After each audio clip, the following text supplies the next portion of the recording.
오늘의 주제는 꿈도 희망도 없는 멘붕 코믹스를 추천을 드릴 건데, 그동안의 방송을 같이 보셨던 분들은 다 알만한, 익히 알만한 그런 작품들도 같이 가지고 왔습니다. 그래서 그런 작품도 있고, 제가 최근에 봤던 작품들도 있고, 이렇게 섞어서 가지고 왔어요. 그리고 보고 있는 중에 있는 것도 있어요. 그러니까 다 본 거, 거의 대부분 다 봤는데, 이 중에서 한 개인가 두 개인가는 제가 아직까지 보고 있는 작품이거든요. 그래서 아직 완결을 못 봤기 때문에 마지막에 꿈과 희망이 있을지 없을지는 모르는 그런 작품들도 있어요. 그래서 그거는 여러분들이 감안을 좀 해서 들어주셨으면 좋겠습니다. 자, 첫 번째로 소개시켜드릴 작품은 여기 계신 분들은 아마 다들 알고 있을 만한 그런 작품이에요. 식량인류라는 그런 작품입니다. 자, 이거는요, 저의 시청자분이 추천으로 알려주신 그런 작품이에요. 그래서 제가 이 작품을 우연찮게 시청자분이 이거 재밌어요 라고 얘기해 주셔가지고 보게 된 그런 작품이거든요. 일단은 제가 이걸 처음에 봤을 때 멈출 수가 없어가지고 엄청 고생을 했던 그런 작품이에요. 제목 그대로 인류가 어떤 자들의 식량이 되는 그런 얘기입니다. 그래서 주인공들이 납치가 됐는데 깨어나 보니까 어떤 공장 같은 곳에서 깨어났어요. 근데 그곳에서 진짜 엄청난 일이 벌어지고 있었습니다. 그래서 이 사람들이 이곳을 과연 나갈 수가 있는 건지, 얘네들의 운명이 어떻게 되는지 그런 전개로 그려지는 작품이에요. 이렇게 소개를 하는 입장에서는 얘기들을 많이 해줄 수가 없다라는 거. 그래서 전반적인 그냥 이러이러한 내용이래요 라는 정도밖에 알려드릴 수가 없어요. 얘네들이 왜 식량 인류가 왜 제목인지, 그리고 얘네들이 왜 여기에 납치가 됐는지, 어떤 놈들이 나오는지 그런 것들은 일단 보시면 되겠습니다. 아직 제가 알기로는 완결이 안 난 걸로 알고 있는데 원작이 따로 있고요. 이 만화는 리메이크 개념이라고 보시면 되겠습니다. 저도 몰랐는데 만화만 봤거든요. 그래서 원작에서의 설정은 만화 설정보다 훨씬 더 방대하고 훨씬 더 절망적이라고 해요. 굉장히 스케일이 더 크답니다. 만화보다는. 그러니까 전형적인 아포칼립스물이라고 보시면 돼요. 아직 완결이 안 난 걸로 알고 있습니다. 그래서 마무리가 어떻게 될지는 잘 모르겠긴 한데 제가 보는 동안에는 진짜 쉴 틈 없이 봤어요. 쭉 봤어요. 근데 설정도 굉장히 신선하고요. 전개가 나쁘지 않아요. 그래서 전개 때문에 계속 보게 되는 그런 마력을 가진 그런 작품입니다. 그리고 이해하기에도 어렵지가 않아서 개인적으로는 이 작품 자체가 이 아포칼립스물을 좋아하시는 분들한테는 굉장히 참 괜찮은 작품이라고 생각이 들어요. 잔인한 정도는 꽤 세요. 그로데스크한 장면이 많이 나오고 굳이 미리 말씀을 드리자면 사람이 죽는 게 굉장히 아무렇지도 않게 나오는 그런 작품이고, 그냥 죽어버리는 게 아니라 정말로 막 이렇게 시체가 절단이 된다거나 피가 이렇게 낭자한다거나 좀 괴괴스럽게 막 이렇게 죽는다거나 뭐 그런 장면들이 굉장히 많이 나옵니다. 그래서 애당초 다크한 걸 좋아하시는데 고어물은 거부감을 느끼신다? 그러면 이 작품은 약간 거부감이 들 수가 있어요. 그래서 코믹스지만 그 잔인함이 고스란히 느껴질 정도로 상당히 잔인하기 때문에 보실 분들은 생각을 꼭 하고 보시면 되겠습니다.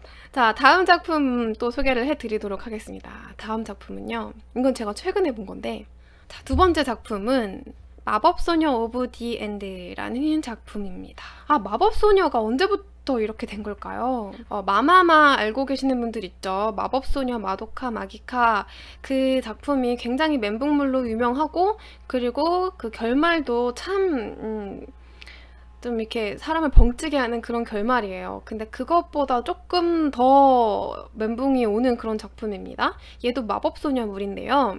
자, 어느 날 갑자기 하늘에서 떼거지로 마법소녀들이 떨어져요. 인간이 아닌 어떤 뭐랄까, 그냥 병기 같은 그런 마법소녀들이 하늘에서 우수수수 떨어진단 말이에요. 근데 그 마법소녀들이 무차별적으로 사람을 공격하고 죽이고 그냥 막 다 갖다 죽여. 싹 다 죽여. 그 주인공 일행은 간신히 살아남는데, 이 거의 뭐 종말이 오기 직전인 것처럼 진짜 하늘에 구멍이 뻥 뚫려서 이 마법소녀들이 온단 말이에요. 근데 여기에 이 주인공 일행들이 살아남기는 하지만 알고 봤더니 이 현상에 자신들이 관련이 되어 있다라는 사실을 알게 되는 거예요. 그래서 이 주인공들이 그 진실에 다가가기 위해서 고군분투하는 그런 얘기인데요. 사실 이 작품은 굉장히 길고 그래서 많은 얘기들이 담겨 있어요. 어떤 식으로 이게 진행이 되는지 참 말하고 싶은 게 많은데 그거는 얘기를 하면 안 될 것 같고, 뭐 결론부터 말하자면은 몰입도가 진짜 좋은 작품이에요. 몰입도가 진짜 좋고 나도 모르게 계속 다음 편을 보고 있는, 계속 넘기게 되는 그런 작품이거든요. 근데 내용이 방금 전에 소개해드렸던 식량인류에 비교해서는 내용 자체는 그렇게 쉽지만은 않아요. 처음에 전개될 때는 괜찮은데 그 중반부 이후로 가면은 얘네가 이제 왜 이렇게 됐는지에 대해서 그 개연성들을 설명하기 위해서 막 왔다 갔다 하거든요. 세계관이 굉장히 방대하고 시간하고 공간적인 그런 거스름도 등장을 합니다. 그래서 타임루프도 될 수 있고 여러 가지 그런 소재들이 엄청나게 많이 들어가 있기 때문에 이걸 다 얘기하면 이제 스포가 되는 거기 때문에 이제 여기까지만 하고, 어쨌거나 굉장히 스케일이 큰 작품이에요. 스케일이 굉장히 큰 작품이라서 보통 다른 작품들이 막 주인공과 몇몇 등장인물을 중심으로 이렇게 돌아가고 사건도 그 중심 인물 사이에서만 일어난다고 치면은 이 작품은 주인공 일행도 일행이지만 우리가 살고 있는 그 세계 전체를 좀 뒤흔드는 그런 방대한 그런 스케일이 큰 사건들이 발생을 하는 겁니다. 그 세상을 구하냐 안 구하냐 뭐 이런 개념일 정도로 굉장히 큰 사건들이 발생을 하는 거죠. 그래서 아무 생각 없이 보면은 약간 이해가 안 되는 부분들이 생길 수가 있어요. 아무 생각 없이 이렇게 보다가 보면 잠깐만 이게 왜 이렇게 됐지? 하고 다시 앞에 보게 되는 경우도 생길 수가 있습니다. 그래서 잔인한 정도는 기본적으로 사람 죽는 거 굉장히 우스워요. 식량인류도 마찬가지지만 식량인류 같은 경우는 한정적인 공간에서 사람이 좀 죽어난다고 보면은 이 마법소녀 오브 D&D는 한정적인 공간이 아니라 그냥 어디에서든 사람이 그냥 다 죽어가거든요. 그치만 굳이 그 장면들 죽어가는 뭐 그런 것들을 막 일부러 디테일하게 보여주고 그러진 않지만 상당히 잔인한 그런 장면들도 꽤 많이 있어요.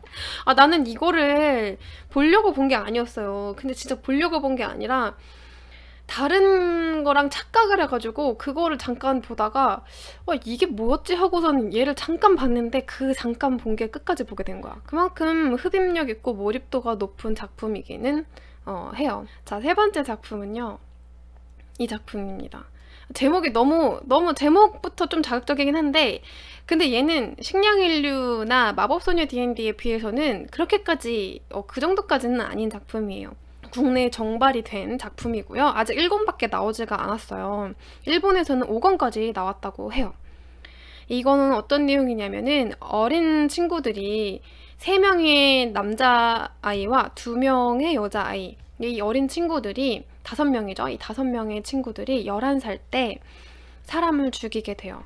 어떤 사정에 의해서 사람을 죽이게 됩니다. 그리고 5년 뒤 이 친구들이 중학생인가 고등학생인가 이렇게 됐을 때 이걸 얘네들 숨기고 있었어요. 숨기고 있었는데 갑자기 어느 날 누군가로부터 전화가 와서 이 사실이 폭로가 될 위기에 처해요.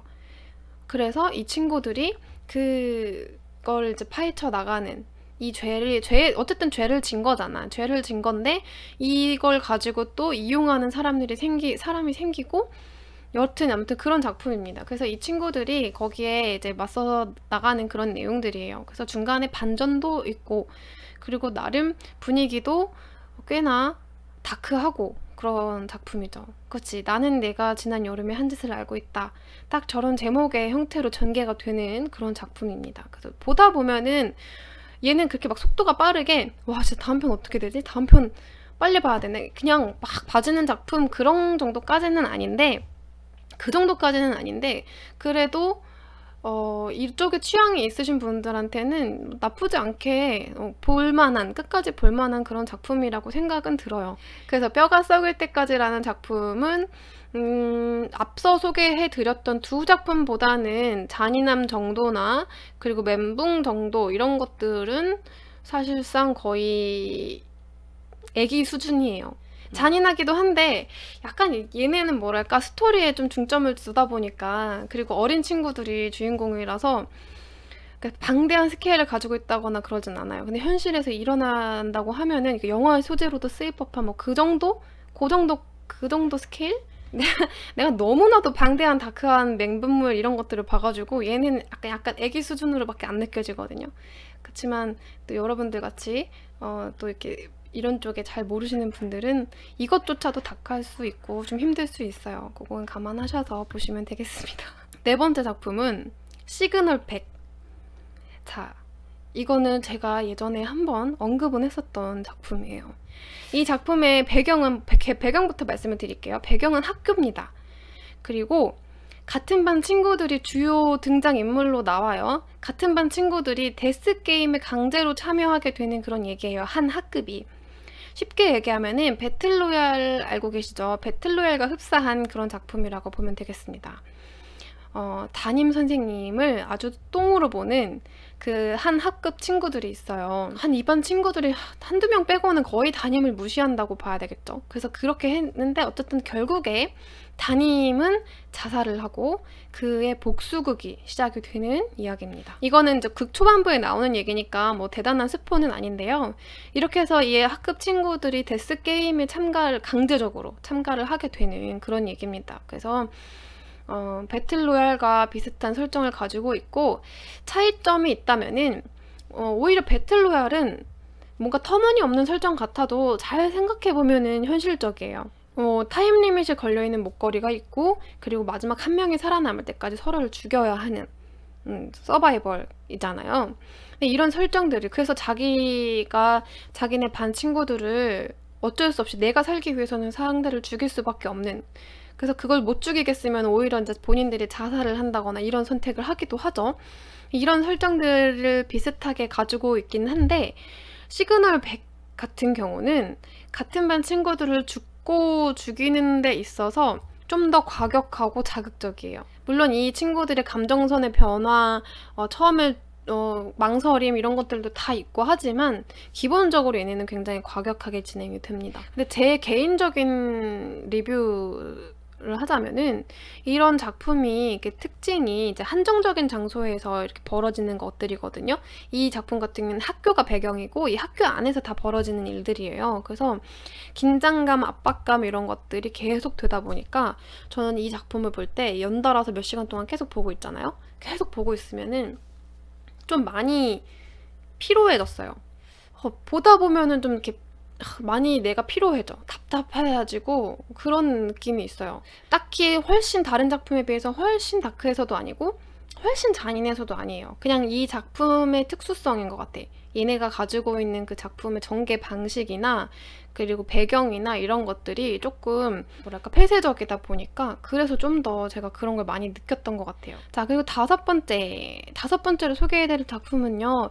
얘는 많이 모르고 계실 수도 있을 것 같아요.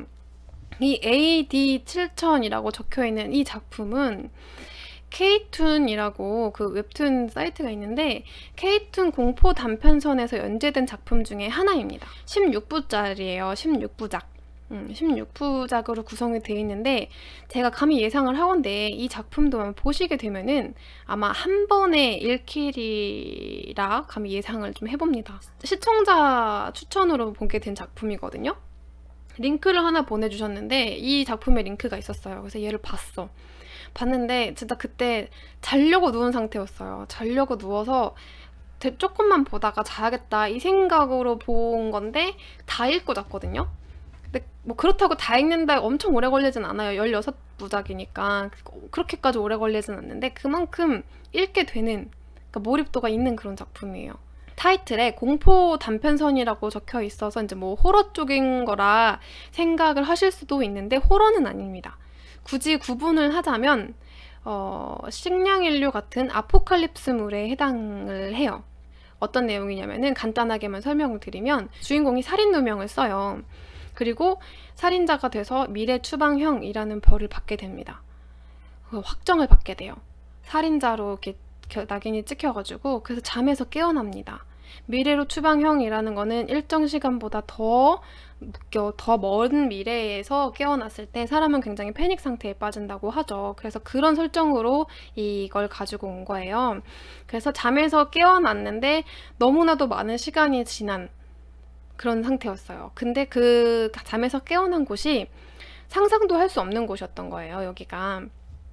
그래서 잠에서 깨어난 이 주인공이 여기를 헤매면서 도대체 여기가 어디고 나는 지금 어디에 와 있고 지금은 몇 년도인지 그런 걸 전혀 알 수 없는 그런 곳에서 깨어나게 되는, 그리고 자기 자신이 처한 상황이 어떤 상황인지에 대해서 점점 다가가는 굉장히 절망적이고 다크한 그런 작품입니다. 근데 저는 이 작품의 퀄리티가 상당히 좋다고 생각이 들고요. 이 작화 퀄리티도 되게 좋고 스토리의 퀄도 좋고 그냥 만화 자체의 퀄이 참 좋다고 생각이 들었어요. 그래서 다양한 멘붕물이 있고 다양한 절망물이 있는데 그 중에서도 저는 이 작품이 정신적으로 피폐해지는 작품 중에서 굉장히 상위권을 차지할 만큼 좀 그런 작품입니다. 근데 제목을 그냥 AD7000이라고 해야 될지는 모르겠다. 하여간 저는 갑작스럽게 추천을 받아서, 시청자분한테 추천을 받아서 그 링크를 우연히 클릭을 했다가 잠깐 보다가 나중에 제대로 봐야지 하고 봤다가 이제 다 보고 잠든 그런 케이스이기 때문에 어쨌거나 여러분들 이건 잔인하진 않아요. 확실히 얘기하자면 지금까지 여태까지 제가 추천해드렸던 작품들 중에서 잔인한 정도는 이게 5가 만점이라면 1 정도밖에 안 돼. 하지만 멘붕은 한 4? 그쯤 됩니다. 자, 다음 작품으로 넘어가도록 하겠습니다. 많은 분들이 너무나도 잘 알고 계실 것 같은 인지도가 굉장히 높은 작품이죠. 신체찾기라는 작품입니다. 자, 줄거리는요, 많이들 아시겠지만, 많이들 보셨겠지만 이 학교에 떠돌아다니는 괴담에서부터 시작이 됩니다. 방과 후에 학교에 혼자 있는 사람한테 붉은 사람과 마주치게 되면은 절대 뒤를 돌아봐선 안 되는데, 만약에 뒤를 돌아봤다 그러면 그 사람은 시체가 8조각이 나서 학교 곳곳에 숨겨진다는 그런 괴담입니다. 그래서 그 시체가 조각난 주인공이 다른 친구들한테 내 몸을 찾아달라 그러면 그 부탁을 받은 친구들은 시체를 찾아야 되는 그런 상황에 놓입니다. 실제 괴담이지만 그 일이 실제로 벌어지는 그런 내용을 담고 있어요. 이게 주인공들도 영문도 모르고 이 저주 게임에 휘말리게 되는 거라서 개인적으로 독자 입장에서도 그냥 이 정도만 알고 보시는 거를 추천해 드려요. 특징이 있다면은 지금까지 제가 앞서 소개시켜드린 5개의 작품들에 비해 이 작품은 호러성이 짙은 편이에요. 그래서 이 호러적인 공포에 플러스 잔인함도 한몫하는 작품입니다. 그래서 여태까지 소개시켜드렸던 것 중에서 가장 취향은 탈 수도 있을 것 같은 그런 작품이에요. 왜냐, 고어물 좋아하시고 전직물 좋아하고 딱히 뭐 아포칼립스물에는 특별히 뭐 그런 게 없는데 호러는 싫다 하시는 분들이 계실 거거든요. 근데 이 작품은 상당히 호러색이 짙은 작품이에요. 그러니까 낮에 보면은 진짜 하나도 안 무섭거든요. 진짜 하나도 안 무서운데 밤에 혼자서 뭔가 내가 자려고 누워있고 불 끄고 TV 끄고 이렇게 침대에 누워서 혼자 보기에는, 그러기에는 되게 무서운 작품이야. 여튼 꿈도 희망도 없다 라는 타이틀에 좀 들어맞는 전개는 그렇습니다. 결말은 여러분들이 보시면 되고 전개만 봤을 때는 아주 꿈도 희망도 없는 그런 전개를 보여주고 있어요. 네, 여러분들 보신 분들은 이 결말에 대한 스포는 하지 말아주시길 바랍니다. 자, 7번째로 소개해드리는 작품, 7번째는 보쿠라노라는 작품입니다. 이거랑 제가 마법소녀 D&D랑 가장 최근에 본 작품이에요. 보쿠라노 같은 경우는 보고 있는 작품입니다. 아직까지 다 본 건 아니고 지금 제가 7권까지 봤어요. 몇 권 안 남긴 했는데 7권까지 봤거든요. 어쨌든 이 작품도 소개를 해드리도록 하겠습니다. 얘는 애니도 있어요. 애니메이션도 있는데 저는 애니는 안 봤고요. 이거 보쿠라노는 코믹스로만 봤습니다. 나루타루라는 작품으로 유명한 키토 모이로라는 작가의 차기작이라고 해요. 그래가지고 나루타루도 뭐 유명한 멘붕물이긴 하지만 제가 나루타루를 안 봐가지고 그거에 대한 언급은 할 수가 없습니다. 아예 안 봤어. 내용은요, 거대 로봇을 조종하게 된 15명의 아이들이 주인공으로 나오는 얘기예요. 이 친구들이 우연히 어떤 남자를 만나게 됐는데 그 남자가 너네 게임 한번 해보지 않을래? 라는 제안을 하게 돼요. 그래서 그냥 거기에 혹해서 호기심도 생기고 그래서 아이들이 계약을 맺습니다. 그리고 거대 로봇을 조종을 하면서 지구를 침략한다는 어떤 다른 로봇, 다른 생명체와 이제 대결을 하는 그런 얘기예요. 그래서 난 처음에 이런 신업을 보고 메카물인가 보다 라고 생각을 했어요. 정통 메카물과는 좀 거리가 있어요. 그런 느낌이 아니에요. 이 로봇을 조종함으로써 아이들한테 위기가 찾아와요. 이 아이들 개개인한테. 근데 이 아이들이 감당하기에는 너무 큰 그런 중압감을 가지고 있다라는 점. 그게 굉장히 읽는 사람한테 조금 크게 다가오고요. 그리고 뭐 잔인한 거는 없어요. 내 기준에서는. 주인공들의 그 감정선, 주인공들의 놓인 상황, 그냥 이런 주인공들 시점으로 보게 되는 작품이에요. 그래서 그런 시점으로 봤을 때 상당히 좀 절망적이고 암울하고 그런 작품이거든요. 그래서 보크라노 같은 경우는 고어성이랑은 좀 거리가 멀고요. 메카물이라고 하기에도 조금 거리가 있는 것 같고, 여튼 약간 이제 정신적으로 보다 보면은 계속 약간 기분이 찜찜해지는 그런 작품입니다. 자, 다음 작품은요.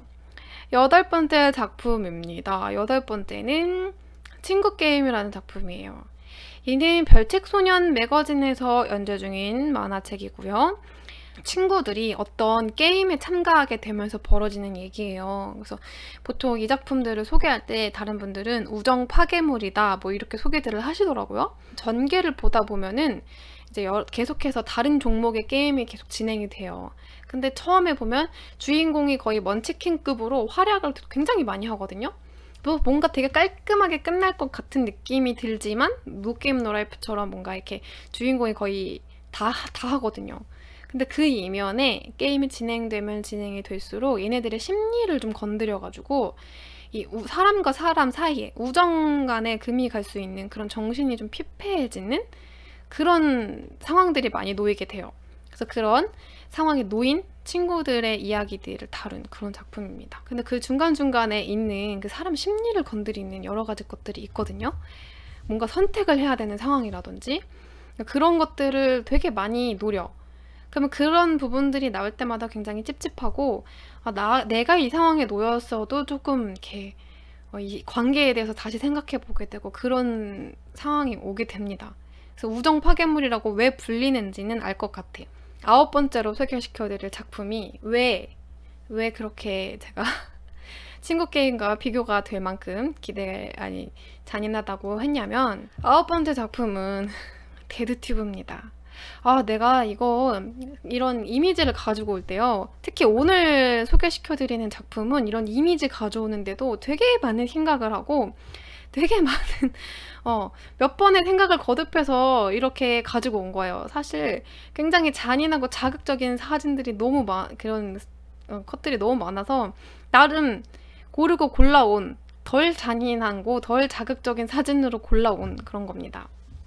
데드튜브라는 작품이고요. 상당히 잔인하고 상당히 자극적인 그런 작품입니다. 그쵸? 그나마 나온 걸로 골라왔죠. 네, 뭐 이런 사진만 보고도 거부감을 느껴 하시는 분들이 많기 때문에 어쩔 수가 없었어. 간략하게 제가 설정만 소개를 시켜드릴게요. 이 작품은 자극적인 영상을 찍어서 그 영상 조회수가 가장 높으면 어마어마한 돈을 받게 된다는 설정입니다. 여기에 이제 나오는 등장인물들이 이런 자극적인 영상을 찍게 되는 얘기예요. 하지만 조회수에서 꼴찌를 하게 되면은 그에 상응하는 벌을 받게 됩니다. 그러니까 이것도 약간 구미가 당기는 거지. 영상을 자극적인 걸 찍어서 조회수가 1등을 하면은 말도 안 되는 돈을 받고 꼴찌를 하게 되면은 그에 상응하는 벌을 받게 되는 거예요. 거기에 참가를 하게 되는 불특정 다수의 이야기들입니다. 차라리 초자연적인 힘이나 외계인, 뭐 재앙, 뭐 이런 것들이면 모르겠는데 그런 것과는 아주 무관한 그저 우리가 사는 일상 속에서 벌어지는 얘기들이에요. 얘일 수도 있고 내 친구일 수도 있고 내 선배일 수도 있고 이런 사람들이 여기에 알아서 다 참가해가지고 이런 영상들을 찍게 되는 건데 그 영상의 자극도가 너무나도 높죠. 그래서 이런 상황 속에서 현실 속에서 사람이 죽어나가는 장면들이 더 자극적으로 다가오는 거예요. 그래서 그런 비인간적인 면이 굉장히 거북스럽게 다가오는 작품이거든요. 그래서 아예 찝찝한 작품이라고 해야지 좀 뭔가 맞는 것 같아. 여타 괴물들 나오는 다른 작품들과 거의 버금가는 잔인함도 가지고 있어요. 결론은 이 작품을 보다 보면은 아니 어떻게 정상인이 없는 것 같은 그런 느낌이 드는 그런 작품이에요. 여러 가지 면에서 봤을 때 가장 강력한 멘붕물이 아닌가 생각이 들긴 합니다. 다시 말씀을 드리지만 처음 에피소드 1화가 아니라 그냥 처음 에피소드만 보시면은 더 볼지 안 볼지는 여러분들이 알아서 선택을 하게 되실 겁니다. 지금 제가 오늘 소개해드린 10작품을 여러분들한테 막 다 이거 적극 추천하니까 보세요라고 하려고 가지고 온 게 아니라 단순히 소개의 개념으로 가지고 온 거예요. 그리고 더구나 그 중에서도 이 데스노트를 데드튜브 이 작품은요. 그 중에서도 가장 추천을 드리지 않는 작품이에요. 그런 작품이기 때문에 딱히 여러분들에게 추천을 하기 위해서 가져온 작품은 아닙니다. 자, 마지막입니다. 사실 마지막 작품은요. 마법소녀 사이트라는 작품이에요. 얘는 가지고 올까 말까 되게 고민을 많이 했지만 그냥 껴 넣었습니다. 제가 최근에 본 작품들 위주로 가지고 오다 보니까 9개에서 잘리더라고요. 그래서 얘는 사실 조금 있으면은 애니로 나와요. 애니로 나오는 작품이에요. 이게 4월달에 나오는 거였나? 아무튼 그럴걸요? 애니로 나오는 작품이라서 애니로 보실 분들은 기다렸다가 애니로 보시면 될 것 같아요. 기존에 제가 소개시켜드렸던 작품에 비해서는 아직까지는 그렇게까지 심하게 다크하고 심하게 고어틱하고 심하게 멘붕이 오거나 하지는 않았어요. 그렇지만 제가 그래도 보는 동안에는 재밌게 봤고 그래서 이제 일단은 확신은 안 서지만 가지고 온 다크물입니다. 이 작가가요. 아까 마법소녀 오브 디엔드? 그 작품의 작가입니다. 그 작가의 다른 작품이에요. 이 작가는 마법소녀에 뭔가 한이 맺혔나 봐. 어떤 내용이냐면은 불행한 사람들 있잖아요. 불행한 소녀들에게 마법소녀가 될 기회를 주는 의문의 사이트가 나옵니다. 그러니까 불행한 일을 당하고 있고 좀 불운한 친구들, 여자 소녀들이 있으면 갑자기 그 친구한테 컴퓨터에 마법소녀 사이트가 떠요. 너 마법소녀가 될래? 너한테 힘을 줄게. 아무튼 그렇게 해서 신비한 힘을 얻은 이 마법 소녀들이 각자의 방식으로 자신들을 지키기 위해서 이 마법의 힘을 사용을 하는데요. 이 말도 안 되는 이런 상황 속에서 알 수 없는 음모가 또 기다리고 있어요. 근데 그 음모가 정확하게 어떤 건지는 어차피 말씀도 못 드리고 나도 거기까지는 보지 못했기 때문에 근데 느낌상 이 마법소녀 오브 디엔드 작품을 쓴 작가가 쓴 또 다른 작품이지 않겠습니까? 그러니까 뭐 느낌이 오지 않아요, 여러분들도? 아직은 절망적이거나 멘붕이 온다거나 이러진 않았지만 일단은 왠지 느낌상 딱히 좋은 엔딩으로 끝날 것 같지는 않은 그런 작품이에요. 행복은 둘째치고 정말 살 이유가 없는 그 정도로 불행한 사람들한테 마법소녀가 될 기회를 주는 거예요. 그 설정부터가 마음에 안 들어. 그 설정부터가 다크해요. 일단은 지켜봐야 될 것 같고요. 얘는 아까도 말씀드렸지만 애니화가 된다고 하니까 코믹스로 보기가 좀 그러시거나 딴 거 볼 거 많고 그러신 분들은 애니를 기다렸다가 애니가 방영이 되면은 그때 보셔도 될 것 같습니다. 그래서 이렇게 해서 10작품을 소개시켜 드렸습니다. 여러분들의 취향에 맞게 골라보시면 되겠습니다. 뭐 별거 있나요?